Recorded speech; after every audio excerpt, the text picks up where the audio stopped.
Is Congressman Brian Babin, co-chair of the Border Security Caucus. Also with us, former acting Customs and Border Protection Commissioner and Newsmax contributor Mark Morgan. Gentlemen, great to have you with us. Thank you. To be there. I want to get some insight from both of you on the story that Jason was just talking about. I mean, do you believe what he believes, Congressman, that they're trying to create a loophole here to allow more refugees, economic refugees in this country? Also, the secondary follow-up question here is, I mean, we should be concerned about this, right, given based on what we've seen on the inability of this administration to vet the Afghan refugees. I agree with your commentator there 100%. They are looking for ways to get more and more people into this country. This is the bottom line. This is their strategy. They want to overwhelm the United States with immigrants. Quite frankly, it's all political based. And you know what we need to do here is to follow the law. You have the ability to apply for seek asylum in our country, but with this administration, they are changing the law, ignoring the law, and just quite frankly, just looking the other way on most of these occasions.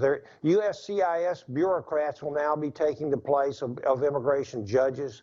They want to open up the floodgates. Not only open up the floodgates, they want to remove all gates.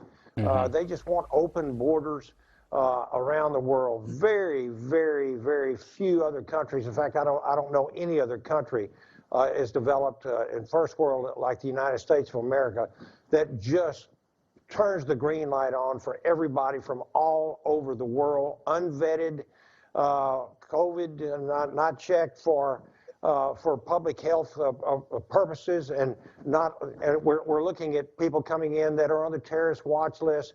I'm sure your other guest here, we'll get to Brian in a second, about that, but it's awful. We'll get to Mark in a second. I meant to say here, but you just said something so important, though. You know, people always say, "Well, Congress should pass a law." You don't have to pass any laws.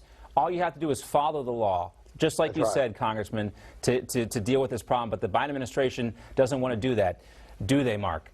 We're talking about Title 42. That's supposed to end next month. It was meant to slow the spread of COVID between countries here. What's going to happen with this, Mark? Yeah, so two things, John, are very important. First of all, Jason and the congressman are spot on. Everything they just said. Again, for your viewers now, Title 42 was designed to reduce the further introduction and spread of a deadly infectious disease into this country. And right now, we still have national mandates. We're being told that there's another variant coming on. And what's most importantly is the vast majority of countries are nowhere near the United States with respect to our availability of testing and vaccines. I'll give you an example. Haiti, for example, they are 0.94% and being fully vaccinated, their population. This is unconscionable. It defies logic, it's irresponsible, and it surely doesn't follow the silence that we've been forced to obey the past 2 years. With now, they're going to remove the one authority that's preventing COVID from breaking into our country. It just does not make sense, John. And the last thing I'll say real quick is this is going to be yet another incentive that's going to drive a crushing tidal wave of illegal immigration in this country, as Jason talked about. Yeah, you know, you think about it, Mark, they're going to make us wear masks on planes longer than Title 42 is going to be in place. And what's the bigger threat, spreading COVID on planes or this, these illegal immigrants coming across the border? It really does, stretch your mind when you think about this stuff sometimes today. Congressman, I also want to ask you one more question about President Biden's refusal to walk back those comments about Vladimir Putin. Here he is yesterday trying to explain some of the things he said this past weekend.